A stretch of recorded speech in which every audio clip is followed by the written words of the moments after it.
last few videos, we talked about the general process of transmuting sadness through art. They are choosing a minimal color palette, connecting with your sadness, making a mark, and then refocusing on yourself before making another mark. And today I wanted to chat a little bit about your capacity and how to know when to keep creating and when to stop. There are 5 different scenarios that tend to show up in my transmuting practice that let me know it's time to stop creating. The first one is that it becomes a chore. If this process starts to feel like a chore or a slog, or you feel bored, it's time to press pause and come back to it later. Sadness spreads are a tool to use if you'd like to process your sadness, not something to force yourself into because you have to or you feel like you should. There's a big energetic difference between the two. If it starts to feel like a chore, you know you've hit the edge of your capacity. Honor that and come back to it later. Pushing through has no place here. The second is that you only have a certain amount of time. Sometimes I only have a few minutes sprinkled throughout the day to work on the spread. That's okay. Any little bit of time I have to create is great, in my opinion. Regularly honoring this time capacity allows for a trust to be built within oneself.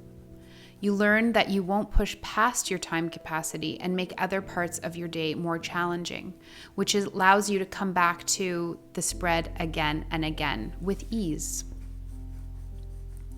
The third one is that you've lost connection with your sadness.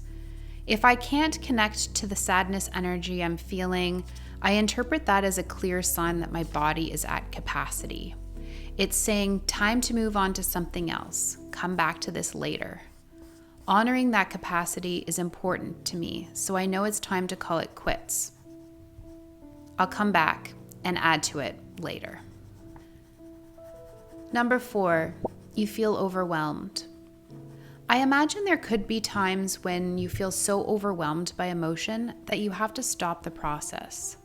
I haven't personally felt it because so far when I felt really overwhelmed with emotion, as I kept making marks, the feelings processed through me and subsided.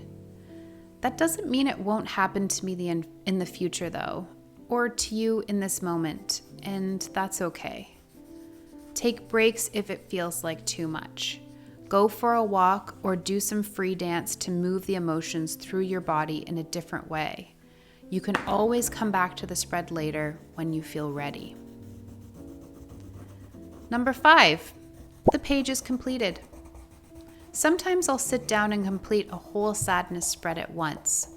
Other times I've been working away at a spread for days and the current session just happens to be the one that I'm finishing up the last parts with.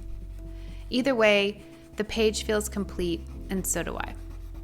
This doesn't necessarily mean that every white space on the page is filled, although it might.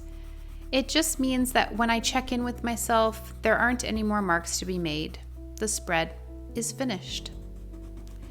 And with that, you have all the steps you need to transform sadness into beauty through art. The first one is start with a minimal color palette, then you feel into your sadness, then you make a mark, then you reconnect with yourself before making the next mark, and then honor your capacity. Let me know in the comments below how it's going for you. I'm really, really curious to hear.